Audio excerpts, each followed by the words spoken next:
Welcome to another episode of Tactical Analysis, and in this video we're going to be looking at the Yonex RQS 11MP racket. So that's the mid-plus version, which is the 100 square inches. So I'll do the usual. I'll go through some of the stats I'm going to pull up from the Tennis Warehouse University and then draw some kind of conclusions from it about what we can expect out on court, and then I'll detail my actual on-court experiences from the positives to the negatives and everything in between, and from there I'll detail some of the suitable players I think would find this setup to their liking. So yeah, let's get into this episode. Right, so I'm going to pull up the racket recommender tool here, and I'm going to start from the top with the length at 27.5 inches, which is an extended length racket. And half an inch, it doesn't sound like a lot, but it does make a difference, especially on serve, especially on net coverage when you're up playing volleys and aggressively, and even on returns, trying to cover as much as the court as you can, trying to fend off high speed serves. It does give you a little bit of an advantage as long as you can move that racket as quick as you could with a regular length racket. So moving on, we've got the head size at 100 square inches. The static weight is very low at 293 grams. So just from that, we should be able to get the racket through the air, increase our swing speed from an average weighted racket in comparison. And moving down onto the swing weight again at 308, that's a little bit below average as well. So combine that with the static weight, we should be looking at getting a lot more spin than we would from the average weighted racket, and a lot more racket head speed. So again, moving on from there, we've got the vibration frequency at 147.7 hertz, which is slightly above average, probably a little bit, I'm probably doing it a disservice, probably a bit more than slightly above average on the frequency scale. And with that, we can expect, again, a little bit more spin than usual. So we're going to move on to some of the shot speed stats, and if I pull it up here, we've got a shot speed at 65.2 miles an hour, which is again a little bit above average. So even though we've got that quick racket head speed, hopefully giving us more length control because we're able to impart more topspin on the ball, that 65.2 mile an hour rating is a little bit above average, and so we're going to start off at a slight disadvantage in terms of length control, but hopefully the quick racket head speed will balance that out. And again, going one down, we can see the swing speed at 50.2 miles an hour, which is a lot above average. So yeah, confirming what we've just spoken about. And also we've got a width here at 23.4 millimeters, which is, I would say, slightly above average again. And that means that we can swing at quite sharp upward angles without having to worry as much about clipping the top of the frames. It also helps when we're stretching for volleys or stretching for returns on high speed serves. That little bit of extra width gives us a tiny bit more margin, but it's more noticeable when you're swinging at sharper angles, trying to impart as much spin as you can.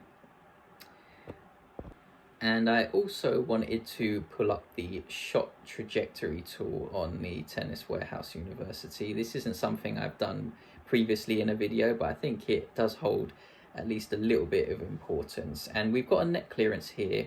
I like to use the red setter numbers. We've got a net clearance here of 15.5 inches, which again, slightly above average.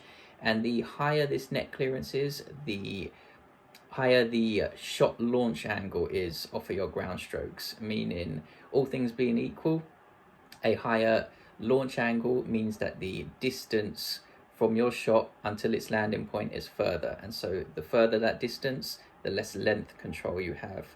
And so ideally, as long as you've got racket head speed and you've got the power to get the ball through the court, you'd like a lower launch angle, as it gives you a little bit more length control. And also with that low launch angle, it kind of forces you to hit upwards, which forces you to put spin on the ball. So if that's something you're looking for, then of course you want to lower the launch angle as much as possible. And I'm going to use a pro player's setup as an example, and it would be at Nadal's. He's got about, gosh, I don't know how much exactly, but I know it's at least like 10 grams of lead weighted up at 12 o'clock on the racket head, and that really does lower the launch angle a massive amount. So he's all about obviously trying to impart as much spin as possible on that forehand, and putting a lot of weight at the tip of the racket at 12 lowers the launch angle a lot. In fact, putting weight at 3 and 9 lowers the launch angle as well, but it doesn't allow you to impart as much spin on the ball as you can when the weight is added at 12 o'clock. And I'll probably go into a little bit more detail on that in another video, because it's a completely separate topic, and I just wanted to use an example from the professional tour as a way for everyone watching to relate to what I'm saying. So yeah, we've got a net clearance of 15.5 inches, which is slightly above average, and combine that with the shot speed at 65.2 miles an hour, which is slightly above average, you'd think we've got a slight disadvantage in terms of length control, but hopefully that very high swing speed and the low static weight combined with low swing weight means we'll be able to get enough racket head speed to bring that ball in before the baseline with the use of topspin.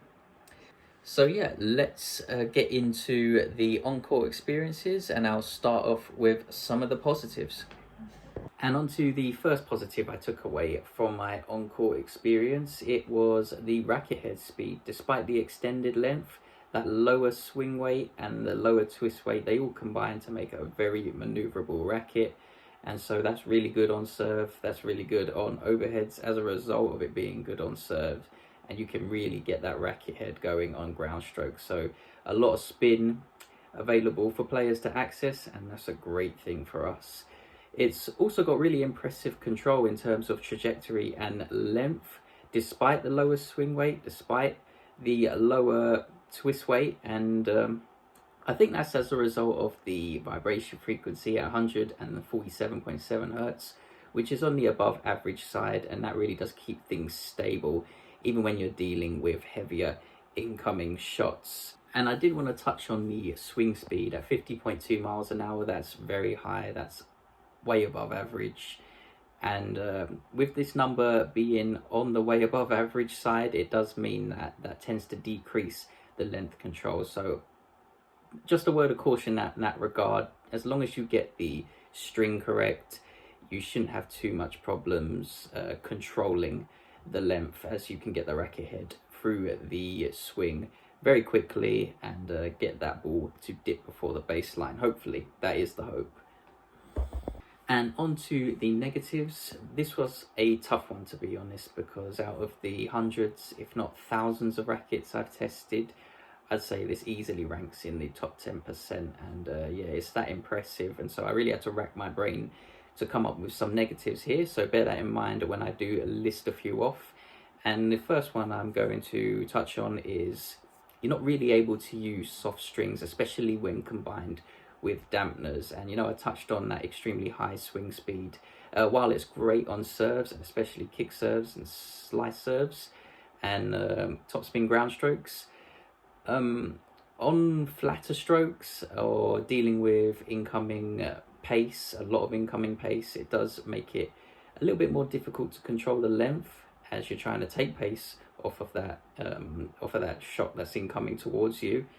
And so as a result, you tend to, with soft strings, amplify that weakness, as the shot speed off of your racket is going to be higher than it would be with a stiffer, more control-oriented string. So that is the first negative I wanted to touch on. And the second would be the higher launch angle at 15.5 inches. You know, that figure that I'm just going to pull it up here. At 15.5, that's slightly above average, and so combine that with the length control of the softer strings being on the below average side, that does make it more difficult to maintain consistent aggression, if not impossible to maintain consistent aggression, as the ball is just going to go beyond the baseline if you try to consistently attack. That's just the reality of it. But I really had to rack my brain to come up with this weakness, as it really is a very good racket. And as long as, like I said, you get the string correct, this isn't a problem at all. And on to the types of players I feel like this racket would suit. Honestly, I think most players would find something that they like about this racket. It really is quite versatile. It has access to pretty much every shot you can think of. Serves, kick serves, drop shots, ground strokes, returns, whatever. It performs it all to a high level. And so most players are going to enjoy this racket, and even versatile players that have a variety of strategies that they can execute, they'll find that they'll be able to use those strategies with confidence in a match scenario, as the racket is able to do so. But I'm going to zero in on a couple of styles that I think are interesting regardless. And so players that use kick serves as a weapon, they're really going to love this racket. I mean, that extended length combined with the ultra quick racket head speed, you can really get the ball to kick off at the surface with pace, which makes it even more dangerous and more difficult to deal with. So if you are a player that uses a kick serve and likes to come in behind it, like Pat Rafter did, or even before him, Stefan Edberg, you'll love this racket. And if you use the kick serve on clay, like say you're a right-hander on serving on the ad side and you like to kick it out wide with that sharp angle and get your opponent really off of the court as much as possible, again, you're gonna love this racket. And also players that play on surfaces that amplify topspin, they're gonna love it as well. Again, because of the quick racket head speed combined with the width on this racket, which is quite wide, so you can swing at sharper angles without having to worry as much about clipping the frame of the racket. And on top of that, you've got the open pattern, which facilitates the mains strings moving on the crosses a little bit easier than more dense patterns. You know, all of these combine to really amplify the amount of spin a player can put on the ball. It's just a great racket, all round a great racket indeed. So that brings us to the end of this video. It is in the top 10% of rackets that I've used for a reason. It's a terrific racket and is not even that expensive the last time I checked. Of course, I've done a video on it now, so the value of it is going to shoot up. But hey, if you can find one for a decent price, I'd recommend you get it because it suits most players. It's one of my favorites for a reason. So yeah, that's the end of this video. I want to thank everyone for watching. I do appreciate it. If you did find it interesting, it might be worth checking out our other videos and staying tuned for future releases coming out soon. And so until then, everyone, take care.